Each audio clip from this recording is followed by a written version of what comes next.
Hey there, friends. Happy Thursday, February the 16th of 2022.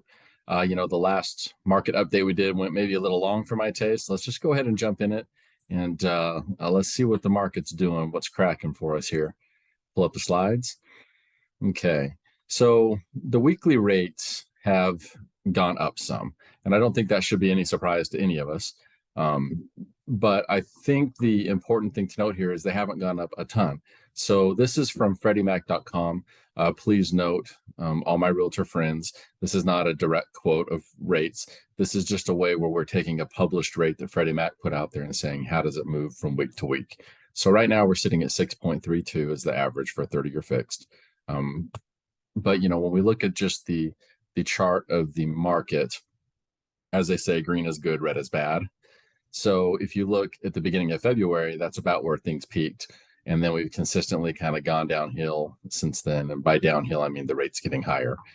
Is the important thing, again, the rate hasn't changed that much, especially with buyers. It's important to note that at the beginning of February, at the very top of that chart, right before the February 6th line, the rate was about 6.02 that Freddie Mac was saying.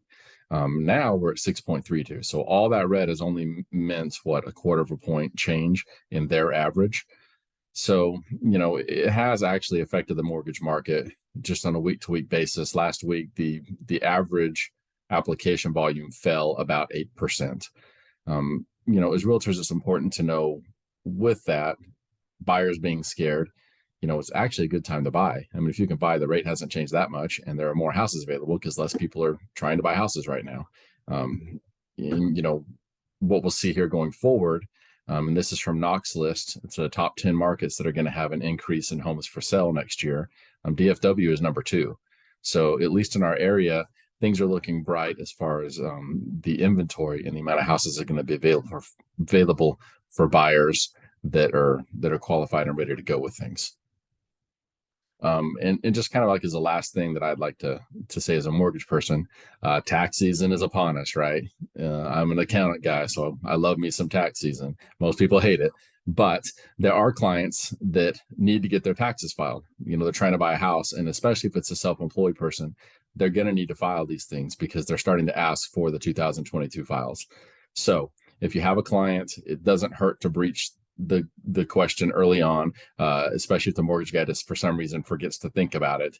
It could become some sort of a roadblock. So let's all just avoid that, and we'll be happy because we'll all be asking pertinent questions. And that is all I have for this week. Hopefully it came off a little shorter and we're all a little happier. We got a big long weekend coming up here. So if you're not out selling a whole bunch of houses, instead you're traveling, I hope you stay safe and enjoy the long holiday weekend.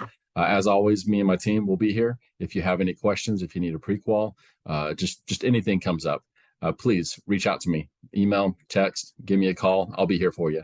And again, have a great week. Thanks for joining.